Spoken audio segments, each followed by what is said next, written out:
minnettarlar edirəm. Hələ dedi, hər səfər də dedi. Məzrədən başlamış, mən eşitdiklərimi deyirəm, mən bilmirəm. Axıra qədər dəstək olanlar da olub. Allah hamısının canlı sağlıq eləsin, istərsiniz.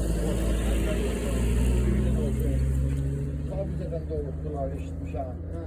Allah hamısının canlı sağlıq versin, ciblərinə həmişə bərəkət versin. Təşəkkür edir hamımıza, gəldiniz, basınç iştirak elədiniz. O deyir ki, bu da tək qrup üçündə, əsas elə qrup üçündür. Mənim dəqiq yadımdadır, 72-ci ildə orada internet məktəbində oxuydum, axşam çıxmışdıq, dərsdən gəldi, burada düşdüm maşınımı. O üçüncü, dördüncü şeyin yanındaydım, şəhidin, plakatın yanında. 2 dənə canavar oradan çıxdı, qaçdım yola, Allah'ım orada verir, gördüm bir maşını yazdı, özümə pıramay Allah'ın dostu attım yola ki, mənə qutan canavarlar deyil. Hamımız tanıyarız.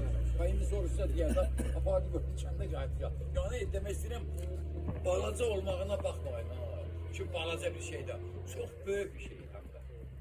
Çox sağ olun, təşəkkür edirəm. Amma sənə də səşratçı olmuşsa, şahid böyük əziyyətlərin olub bu işdə. Mən onu 100% deyirəm, dünən də gördüm, bugün beton tökdüyümüzün də gördüm. Allah sənə də zanar dəyməsin. Allah sənə bu kəndə başı çox gördüm. Müsal əmindən Allah razı olsun. Müsal, kimin əziyyəti şeydir? Allah da razı olsun. Başqa da kimsə nəsə demək istəyir. Neyse ben demişken gelenler de sağ olsun, gelmeyenler de sağ olsun. Əsas odur ki, arzumuz, istəyimizə çatdıq. Yəni istəsək eləyər. Sağ ol amma. Sağ ol. Salamat ol. Qadın kəsətini dişət biləcəyim ki. Ha, bunu kəsəcəyim. Yaxşı, xahişən bir əl çalınsın.